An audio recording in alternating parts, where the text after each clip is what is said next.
ولم تصلنا عين آثاره سيوفه وشعره وبردته وأدواته صلوات الله وسلامه عليه. ഈ നിർദ്ദേശങ്ങളുടെ ആധികാരികത ചോദ്യം ചെയ്യുന്നവരോട് ഞാൻ ഒരൊറ്റ കാര്യം ചോദിക്കാൻ ആഗ്രഹിക്കുകയാണ്. ഇസ്ലാമിന്റെ അടിസ്ഥാന പ്രമാണങ്ങളിൽ പ്രധാനപ്പെട്ട ഹദീസ്, ഈ ഹദീസിനെ സംബന്ധിച്ച് ഞാൻ ചോദിക്കട്ടെ, എങ്ങനെയാണ് ഇത് നമുക്ക് ലഭിച്ചത്? ഇത് ലഭിച്ചതിന്റെ വഴികൾ എങ്ങനെയാണ്? അതേപോലെ തന്നെ നമുക്ക് മറ്റുള്ള ബർക്കത്തെടുക്കാൻ വേണ്ടി അല്ലാഹുവിന്റെ റസൂലിന്റെ ആധാറുകൾ അവയെല്ലാം ലഭിച്ചത് എങ്ങനെയാണ്? ഇതിനെ സംബന്ധിച്ച് നിങ്ങൾ വ്യക്തമായി അറിഞ്ഞിരിക്കേണ്ടതുണ്ട്. ولماذا وزع رسول الله صلى الله عليه وسلم شعره على الصحابة في حجة الوداع؟ وما هي الحكمة من ذلك؟ لا شك أنه للبركة والاقتناء. അതേപോലെ തന്നെ മറ്റൊരു ചോദ്യവും കൂടി ഞാൻ അവരോട് ചോദിക്കാൻ ഉദ്ദേശിക്കുകയാണ്. ഒരു ഹജ്ജ് വേളയിൽ റസൂലുള്ളാഹി സ്വല്ലല്ലാഹു അലൈഹി വസല്ലം തങ്ങൾ തന്റെ മുടി കളയുമ്പോൾ അത് ജനങ്ങൾക്കൊന്നായിട്ട് വിതരണം ചെയ്യാൻ ഇത്രമാത്രം സുഷ്ടാന്തി കാണിച്ചത് എന്തിനാണ്? ഇതിൽ നിന്നൊക്കെ വളരെ വ്യക്തമായി മനസ്സിലാക്കാവുന്ന ഒരു വസ്തുത അത് മറ്റൊന്നുമല്ല, ലോകത്തുള്ള മുസ്ലിമീങ്ങൾ അതുകൊണ്ട് ബറക്കത്തെടുക്കട്ടെ, അതിനുള്ള അവസരം അവരുടെ മുന്നിൽ തുറക്കപ്പെടട്ടെ എന്ന ലക്ഷ്യമായിരുന്നു റസൂലുള്ളാഹി സ്വല്ലല്ലാഹു അലൈഹി വസല്ലം തങ്ങൾക്കുണ്ടായിരുന്നത്. ونقل عن الإمام أحمد أنه كانت لديه شعرات من شعر النبي صلى الله عليه وسلم يتبرك بها. لا شك أنه وجود الشهرة من الأسانيد الشفهية، حيث كانت عمدتهم صدق الخبر من أهل كل عصر، فعمدتهم وعمدة من قبلهم حدثني وأخبرني أو سمعت أو وجدت أهل العلم يعملون كذا أو يقولون كذا. വിശ്വാസയോഗ്യരായ പണ്ഡിതന്മാർ, വിശ്വാസയോഗ്യരായ തങ്ങളുടെ കൂട്ടുകാർ എനിക്ക് ലഭിച്ചു എന്നോ ഞാനത് പറയുന്നത് കേട്ടു എന്നോ എന്നോട് ആരെങ്കിലും വിശ്വാസയോഗ്യരായ ആളുകൾ പറഞ്ഞു തന്നു എന്നൊക്കെ പറഞ്ഞാൽ അത് മതിയായിരുന്നു പൂർവ്വകാലഘട്ടത്തിലെ പണ്ഡിതന്മാർക്ക്. അതുകൊണ്ടല്ലേ മദ്ഹബിന്റെ ഇമാമികളിൽ പ്രസിദ്ധനായ ഇമാം അഹ്മദ് ബിൻ ഹംബൽ റഹിമഹുല്ലാഹ് തന്റെ മക്കൾ റസൂലുള്ളാഹി സ്വല്ലല്ലാഹു അലൈഹി വസല്ലം തങ്ങളോട് ഒരു മുടി സൂക്ഷിക്കുന്നുണ്ട് എന്ന് പ്രഖ്യാപിച്ചതും അതുകൊണ്ട് താൻ ബറക്കത്തെടുക്കാറുണ്ട് എന്ന കാര്യം ലോകത്തോട് അസന്നിഗ്ധമായി പ്രഖ്യാപിച്ചതും. إن كانت هذه طريقة إثبات أصل من أصول التشريع، فكيف لا يثبت بالنقل من الثقات نسبة شيء إلى رسول الله صلى الله عليه وسلم؟ ഇസ്ലാമിന്റെ അടിസ്ഥാന പ്രമാണമായ ഹദീസ് വരെ വിശ്വാസയോഗ്യരായ ആളുകൾ പറഞ്ഞത് മറ്റുള്ളവർ കൈമാറി വരിക എന്ന രീതി സ്വീകാര്യമാണ് എങ്കിൽ ആ കാര്യം സംബന്ധിച്ച് മാത്രം വിശ്വാസയോഗ്യരായ ആളുകൾ പറഞ്ഞാൽ പോരാ, അവർ തന്നാൽ പോരാ എന്നുള്ള നയം എവിടെ നിന്നുണ്ടായതാണ് എന്ന് നിങ്ങൾ ആലോചിക്കേണ്ടതുണ്ട്. وإلا فكيف توافر للإمام أحمد رضي الله عنه العلم القطعي بأن تلك الشعرات الشريفة التي كان يتبرك بها كانت من شعر سيد الخلق صلى الله عليه وآله وصحبه وسلم، وبينه وبين النبي صلوات الله وسلامه عليه من الزمان. റസൂലുള്ളാഹി സ്വല്ലല്ലാഹു അലൈഹി വസല്ലം തങ്ങളുടെ വിയോഗം കഴിഞ്ഞ് 2 നൂറ്റാണ്ട് കഴിഞ്ഞിട്ടാണ് ബഹുമാനപ്പെട്ട ഇമാം അഹ്മദ് ബിൻ ഹംബൽ റളിയല്ലാഹു അൻഹു തന്റെ കൈവശം ഒരു തിരുശേഷിപ്പുണ്ട്, റസൂലുള്ളാഹി സ്വല്ലല്ലാഹു അലൈഹി വസല്ലം തങ്ങളുടെ മുടിയുണ്ട് എന്ന് പറഞ്ഞു വരുന്നത്. ഞാൻ ചോദിക്കട്ടെ, അഹ്മദ് ബിൻ ഹംബൽ ഏത് ശാസ്ത്രീയ രീതിയാണ് ഇത് റസൂലുള്ളാഹി സ്വല്ലല്ലാഹു അലൈഹി വസല്ലം തങ്ങളുടെ മുടിയാണ് എന്ന് ഉറപ്പിക്കാൻ പരീക്ഷിച്ചത് എന്ന് ചോദിച്ചാണ്.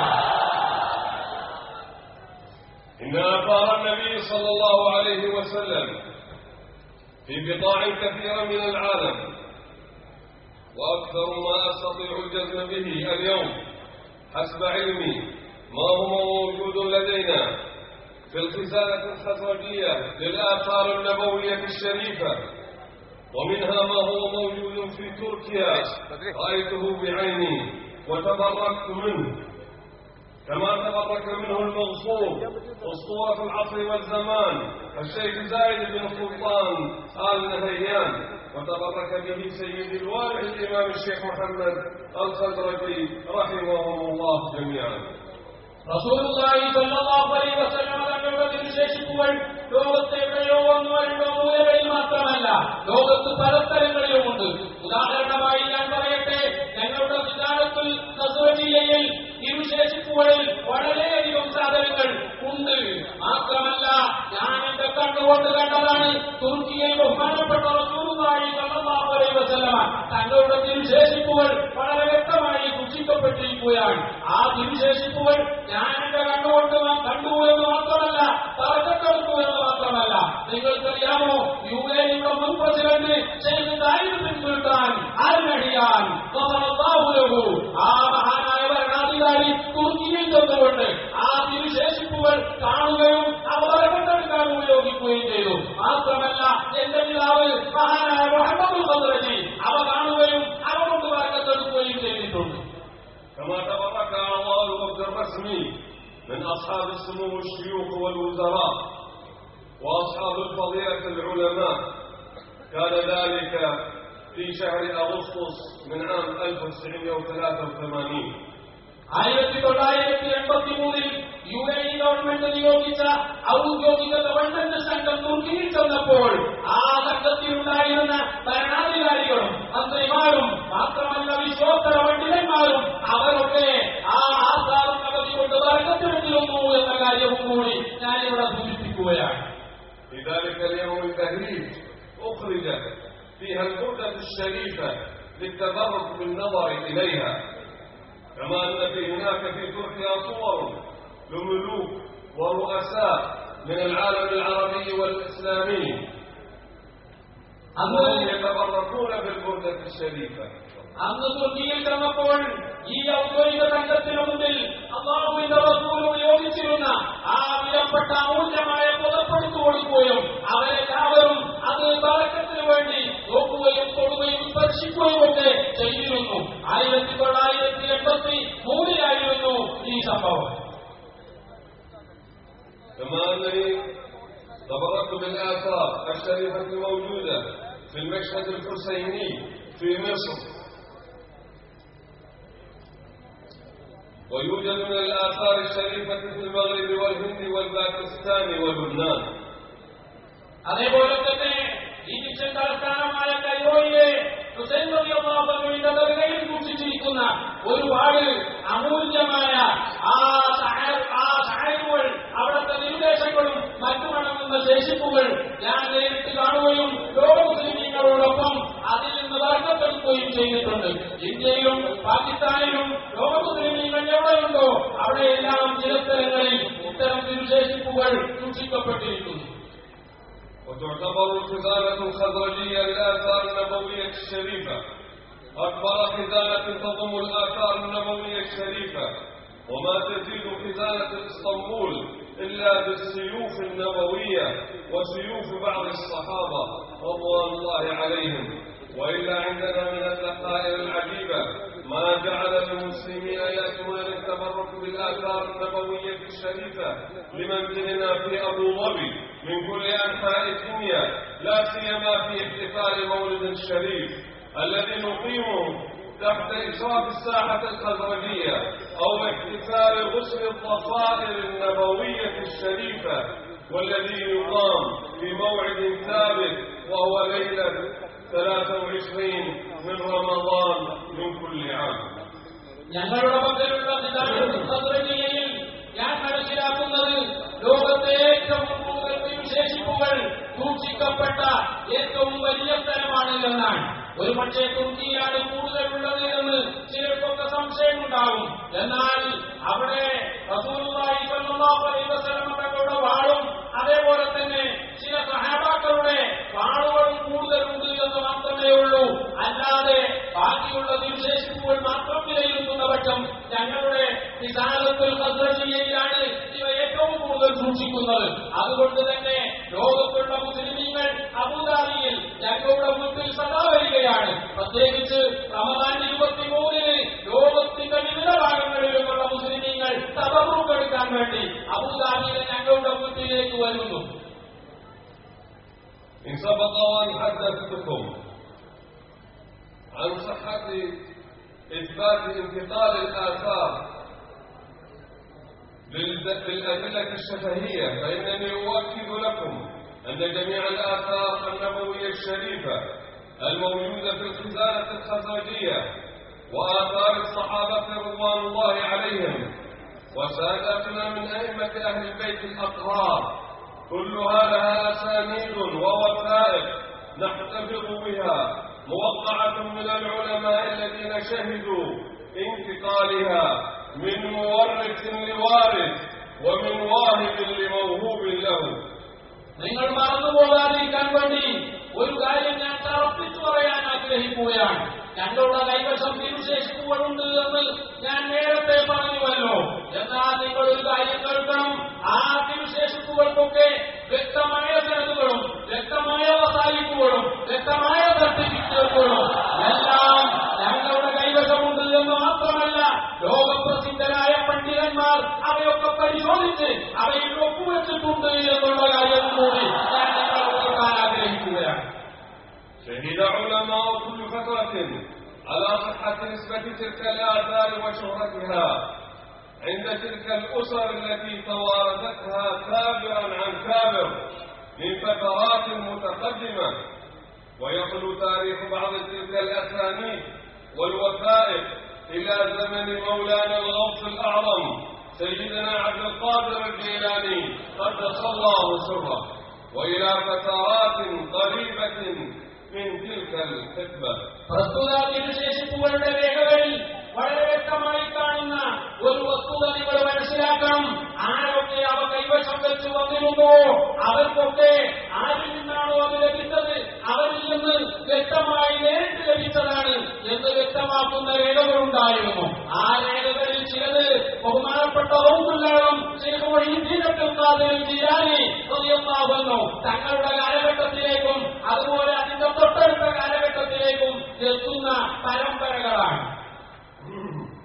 وكما سبق ومنذ سنين أن أكدنا استعدادنا لاستقبال كل باحث أراد الاطلاع على تلك الوثائق أو رؤية خصائص النبوي الشعر النبوي الشريف عن كتب، إلا أنه لم يأتنا أحد لهذا الغرض. وعندما سمعتم بوجود المنكرين المخالفين للآثار النبوية الشريفة ولصحة نسبة الشعرة المباركة الموجودة عند فضيلة الشيخ أبي بكر أحمد في بلد تشرف بنور الإسلام في عهد سيدنا محمد صلى الله عليه وآله وصحبه وسلم، فاستفسرت عن هويتهم وانتسابهم، ثم راسلت زعيمهم عن طريق البريد الإلكتروني، أخبرته بأن مثل هذه الأمور والخلافات توجد الفتن بين المسلمين، ويجب علينا ونحن من بيوت علم عريقة أن نجلس ونتباحث في الأمر ونطلعه أو من يمثله على الأسانيد والوثائق التي بحوزتنا ليتبين الحق بدل تشتيت الصفوف. മറ്റൊരു കാര്യവും കൂടി നിങ്ങൾ ഗൗരവപൂർവ്വം കേൾക്കണം. ഞാൻ പലവട്ടം പറഞ്ഞിട്ടുണ്ടായിരുന്നു, ഈ തിരുശേഷിപ്പുകളെ സംബന്ധിച്ച് ആർക്കെങ്കിലും വല്ല സംശയമുണ്ട് എങ്കിൽ അവരെ സ്വീകരിക്കാൻ ഞാൻ തയ്യാറാണ്. അവർക്ക് വേണ്ടതായ എല്ലാ രേഖകളും നൽകാൻ ഞാൻ തയ്യാറാണ് എന്ന് പലവട്ടം പറഞ്ഞിരുന്നു. പക്ഷേ എന്റെ ആ അഭ്യർത്ഥന മാനിക്കാനോ അത് ചെവിക്കൊള്ളാനോ ആരും തയ്യാറായില്ല. മാത്രമല്ല, നിങ്ങൾക്കറിയാമോ, റസൂലുള്ളാഹി സ്വല്ലല്ലാഹു അലൈഹി വസല്ലം തങ്ങളുടെ കാലഘട്ടത്തിൽ തന്നെ ദീനുൽ ഇസ്ലാം വന്ന പുണ്യഭൂമിയാണല്ലോ നിങ്ങളുടെ കേരളം. ഈ കേരളത്തെ സംബന്ധിച്ച് എന്നെ വല്ലാതെ അത്ഭുതപ്പെടുത്തിയ ഒരു വസ്തുത, ഫളീലത്തുൽ ശൈഖ് അബൂബക്കർ ബഹുമാനപ്പെട്ട ഞാൻ ആ പുണ്യവിദേശങ്ങളിൽ നിന്ന് ഒരു ദേശം കൊടുത്തപ്പോൾ ഈ നാട്ടിൽ അല്ലാഹുവിന്റെ റസൂലിന്റെ കാലത്ത് ദീനുൽ ഇസ്ലാം എത്തിയ ഈ നാട്ടിൽ ആ വിശേഷത്തിനെ എതിർക്കാൻ കണ്ടവരത്തെ ചീത്ത പറയാൻ കുറെ ആളുകളുണ്ട് എന്നുള്ള വിവരം ഞാൻ അറിഞ്ഞപ്പോൾ ഇവരാരാണ്, ഏത് പാർട്ടിക്കാരാണ്, ഇവരേത് വിഭാഗമാണ് എന്ന് ഞാൻ അന്വേഷണം നടത്തി. ആ അന്വേഷണത്തിൽ അവരുടെ നേതാവാണ് എന്ന് എനിക്ക് ബോധ്യപ്പെട്ടപ്പോൾ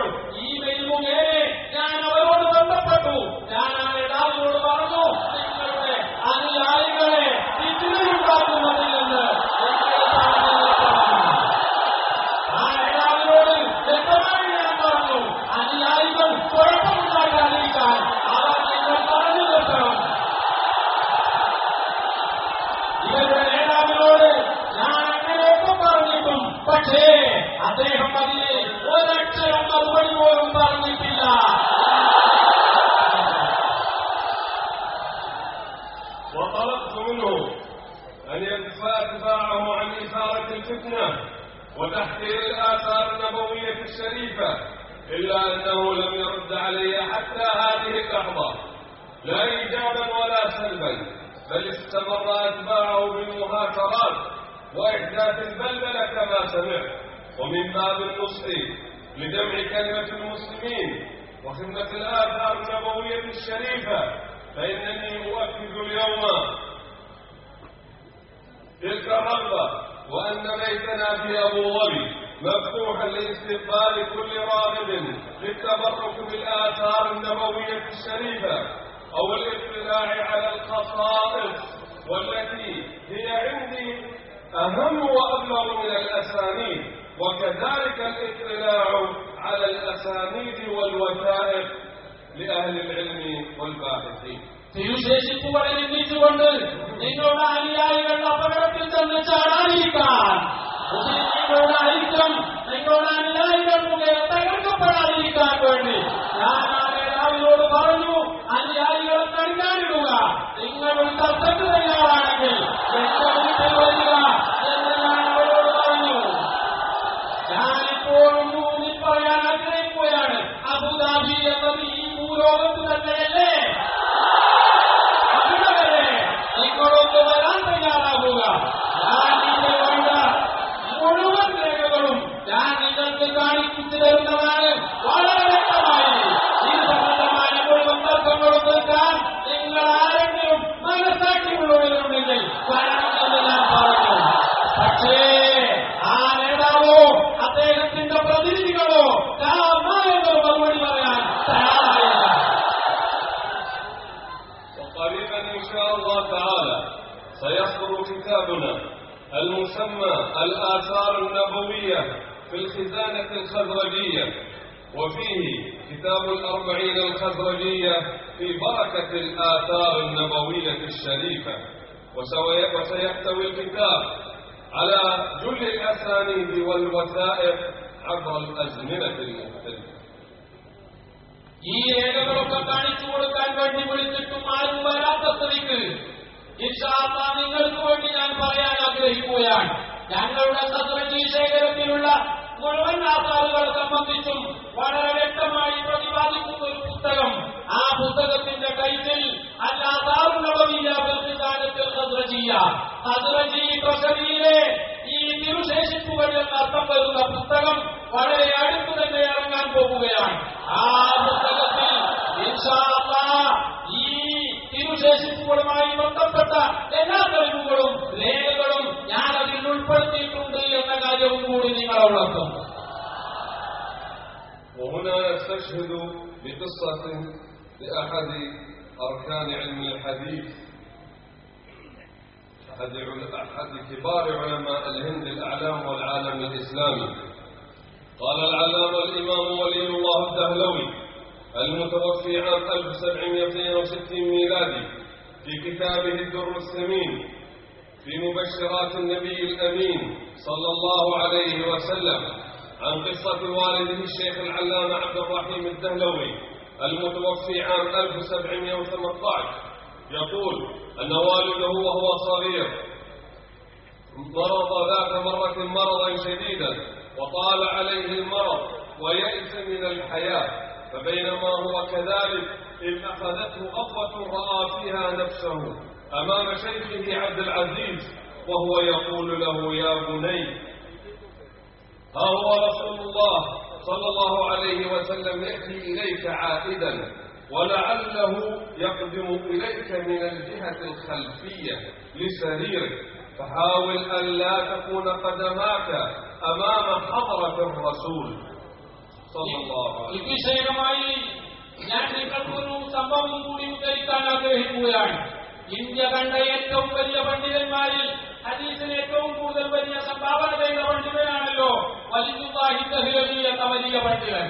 ആ വലിയ പണ്ഡിതൻ തന്റെ അത്തുർറുത്തമീൻ ഈ മുബശ്ശിറാത്തിന്റെ ബിൽ അമീൻ എന്ന ഗ്രന്ഥത്തിൽ ഒരു സംഭവം രേഖപ്പെടുത്തുന്നുണ്ട്. തന്റെ പിതാവായ അബ്ദുറഹീം ദഹ്ലവി കുട്ടിക്കാലത്ത് വളരെ കരശലായ രോഗബാധിതനായി. അദ്ദേഹത്തിന്റെ രോഗം മൂർച്ഛിച്ച് കുടുംബക്കാരും ബന്ധുക്കളുമെല്ലാം ഇനി തങ്ങളുടെ ഈ കുട്ടി ജീവിച്ചിരിക്കില്ല എന്ന് ഉറപ്പിച്ച സമയത്താണ് പെട്ടെന്ന് അദ്ദേഹത്തിന്റെ പിതാവിന് ഒരു പ്രത്യേക അവസ്ഥ സംജാതമാകുകയാണ്.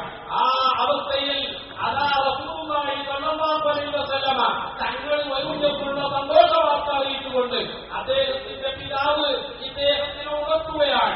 അതേ സുഖമില്ലാത്ത കുട്ടിയോട് പിതാവ് പറയുകയാണ്, മോനെ റസൂലുള്ളാഹി സ്വല്ലല്ലാഹു അലൈഹി വസല്ലമ നിന്റെ രോഗം കാണാൻ വരുന്നുണ്ട്, കട്ടിലിന്റെ പിൻഭാഗത്തു കൂടെ ആയിരിക്കും വരിക, അതുകൊണ്ട് മോനെ കാല് തിരിച്ചുകൊണ്ട് നീ കിടക്കണം, അല്ലാഹുവിന്റെ റസൂലിന്റെ മുഖത്തേക്ക് നിന്റെ കാല് വീഴാൻ പാടില്ല എന്ന് പറഞ്ഞുകൊണ്ട് അദ്ദേഹം മകനോട് ഉപദേശിക്കുകയുണ്ടായി. فقال فشعرت بالتحسن في حالتي وأشرت بالرأس للحاضرين أن يغيروا وجه سريري. وقدم رسول الله صلى الله عليه وسلم وقال كيف حالك يا بني؟ قال فأصبحت لا أملك نفسي وغالبتني الدموع وغشيتني حالة لا توصف من الرقة وأخذني الرسول الكريم في حضنه فكانت لحيته المباركة تتدلى على رأسي وبكيت حتى بلت جبة الرسول صلى الله عليه وسلم ثم بدأت تعود حالتي إلى الهدوء شيئا فشيء. റസൂലുള്ളാഹി സ്വല്ലല്ലാഹു അലൈഹി വസല്ലം തങ്ങൾ കാണാൻ വരുന്നു എന്നുള്ള വിവരം എന്റെ പിതാവ് അറിയിച്ചപ്പോൾ ആ വാർത്ത കേട്ടപ്പോൾ തന്നെ എനിക്ക് വലിയ ശാന്തിയും സമാധാനവും തോന്നി. പക്ഷേ വളരെ പെട്ടെന്ന് റസൂലുള്ളാഹി സ്വല്ലല്ലാഹു അലൈഹി വസല്ലം തങ്ങൾ വരുന്നത് ഞാൻ കാണുകയാണ്. റസൂലുള്ളാഹി സ്വല്ലല്ലാഹു അലൈഹി വസല്ലം തങ്ങൾ വരികയും എന്നെ മടിയിലിരിക്കുകയും ചെയ്തപ്പോൾ എനിക്ക് അടക്കാൻ പറ്റിയില്ല. കണ്ണുനീരൊലിത്തിറങ്ങുകയാണ്. അല്ലാഹുവിന്റെ റസൂൽ ധരിച്ചിരുന്ന ആ ദുഃഖ മുഴുവൻ നനയുകയുണ്ടായി. പിന്നീട് കുറേശ്ശെ പഴയ അവസ്ഥയിലേക്ക് ഞാൻ മടങ്ങിക്കൊണ്ടിരുന്നു. يقول الشيخ ومر بخاطري إن كنت أتمنى منذ زمن أن أحصل على بعض شعره المبارك فيا ليت لو يخصني بهذه المكرمة الآن. وعرف الرسول صلى الله عليه وسلم ما كان بخاطري فمسح يده المباركة على لحيته وناولني شعرتين مباركتين وبشرني بالصحة وطول العمر فذهب المرض في الحال وطلبت السراج لأبحث عن الشعرتين المباركتين فلم أجدهما فتوجهت إلى الله تعالى ثم غضبت فجاء الرسول الكريم مرة ثانية في رؤياي وقال تجلد يا بني واعقل لقد تركتهما جنبا وقدت رأسك. അബ്ദുറഹീം ദഹ്ലവി തുടർന്ന് പറയുകയാണ്, റസൂലുള്ളാഹി സ്വല്ലല്ലാഹു അലൈഹി വസല്ലം തങ്ങളെ ഇത്രയും അടുത്ത് കിട്ടിയപ്പോൾ എന്റെ മനസ്സിൽ ആ പഴയ സ്വപ്നം കൊണ്ട് ഉയർത്തെഴുന്നേറ്റു. അല്ലാഹുവിന്റെ റസൂലിന്റെ പുണ്യമാക്കപ്പെട്ട ഏതാനും മുടി എനിക്ക് കിട്ടിയിരുന്നെങ്കിൽ എന്ന ആഗ്രഹം എന്റെ മനസ്സിനുള്ളിൽ കലശലായി. എന്റെ മനസ്സിന്റെ ഉള്ളിലെ ആഗ്രഹം നേരിട്ട് മനസ്സിലാക്കിയ റസൂലുള്ളാഹി സ്വല്ലല്ലാഹു അലൈഹി വസല്ലം തങ്ങൾ പതുക്കെ അവിടുത്തെ പുണ്യമായ കരം കൊണ്ട് താടിയിൽ തടവുകയാണ്. താടിയിൽ തടഞ്ഞതിന് ശേഷം ആ കൈകളിൽ പറ്റിയ 2 കെട്ടും മുടിയെടുത്ത് എനിക്ക് തന്നു. മോനെ ഇതെടുത്തോ എന്ന് പറഞ്ഞു. ഞാനത് വാങ്ങുമ്പോഴേക്ക് എന്റെ കലശലായ അസുഖം അപ്പാടെ സുഖപ്പെടുകയുണ്ടായി. ഞാൻ ഉണർന്നു. ഞാൻ എന്റെ കൂടെയുള്ളവരെ വിളിച്ചു വരുത്തി അവരോട് ലൈറ്റ് ഇടാൻ പറഞ്ഞു. ലൈറ്റ് ഇട്ടതിന് ശേഷം 2 മുടി എവിടെയാണെന്ന് തെരഞ്ഞു കണ്ടുപിടിക്കാൻ പറഞ്ഞു. പക്ഷേ ലൈറ്റ് ഇട്ട് നോക്കുമ്പോൾ കണ്ടില്ല. എനിക്ക് വല്ലാത്ത വേദന തോന്നി. ആ മുടി നഷ്ടപ്പെട്ടോ? പെട്ടെന്നതാ എനിക്ക് വീണ്ടും കുറച്ചു സമയം ബോധം നഷ്ടപ്പെട്ടു. റസൂലുള്ളാഹി സ്വല്ലല്ലാഹു അലൈഹി വസല്ലം തങ്ങൾ വീണ്ടും എന്റെ അടുത്ത് വരികയാണ്. بعد ذلك صحوت فأخذت الشعرتين المباركتين بكل احترام وتقدير وذهبت عني الحمى على الفور وما كنت أشتكي منه وعادت العافية لي وأصبحت في كمال الصحة.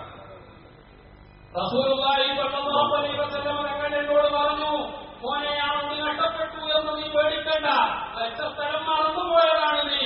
നിന്റെ തലയുടെ തൊട്ടടുത്ത് ആ 2 മുടികളുണ്ട്. നീ എഴുന്നേറ്റ് നോക്കുക എന്ന് പറഞ്ഞപ്പോൾ ഞാൻ ഉണരുകയും അതിനെ തെരഞ്ഞു നോക്കുമ്പോൾ റസൂലുള്ളാഹി സ്വല്ലല്ലാഹു അലൈഹി വസല്ലം തങ്ങൾ പറഞ്ഞതുപോലെ തലയുടെ വക്കിലായി ആ 2 മുടിക്കഷ്ണങ്ങൾ അവിടെ കിട്ടുകയും ചെയ്തു. അത് കയ്യിൽ പിടിക്കേണ്ട താമസം എന്റെ പനി അപ്പാടെ പോയി. അതിനുശേഷം എന്റെ ജീവിതത്തിൽ ഒരിക്കൽ ഉണ്ടായിട്ടില്ല.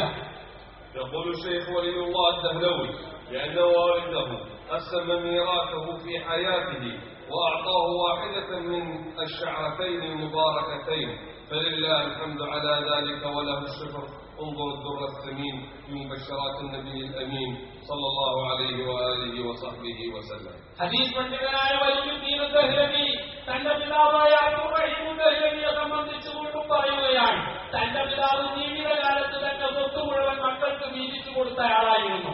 ആ സ്വത്ത് വീതിച്ചു കൊടുത്തപ്പോൾ അന്ന് അല്ലാഹുവിന്റെ റസൂൽ ഒരക്കത്തിൽ വന്നു കൊടുത്ത ആ മുടികളിലെ ആ 2 മുടികൾ തന്റെ മക്കൾക്ക് വീതിച്ചു കൊടുത്തപ്പോൾ അതിൽപ്പെട്ട ഒരു മുടി എനിക്ക് ലഭിച്ചു.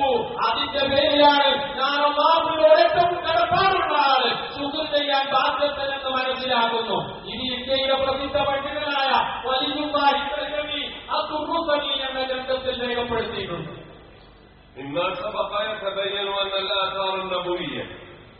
الآثار النبوية هي من الذخائر العظيمة التي تناقلتها الأجيال جيلا بعد جيل مع الشهادة والاشتهار عبر الأزمنة المختلفة.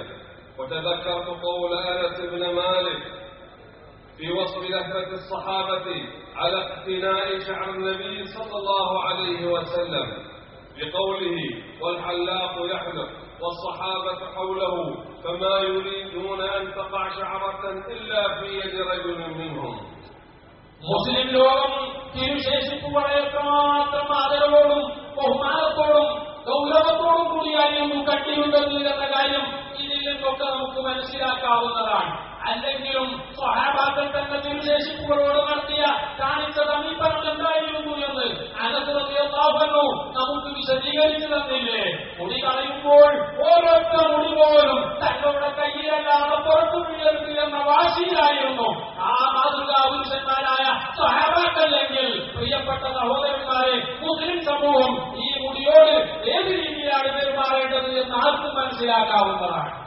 وصلنا هذا الحديث ووصلتنا أحاديث أخرى، وهناك أحاديث كثر في بركة الآثار الشريفة، ولكن لم يصلنا أنهم فرطوا في شعره وآثاره أو أنها ضاعت عليهم في البر والبحر.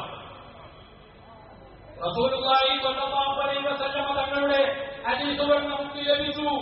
അതേപോലെ തന്നെ മറ്റു പലതും ലഭിച്ചു. അതേസമയം റസൂലുള്ളാഹി സ്വല്ലല്ലാഹു അലൈഹി വസല്ലം തങ്ങളുടെ മോതിരത്തെ പറ്റി പറഞ്ഞപ്പോൾ അത് കിണറിൽ വീണിരുന്നു എന്ന് കണ്ടു, പല്ലിൽ വീണുപോയിരുന്നു എന്ന് കണ്ടു.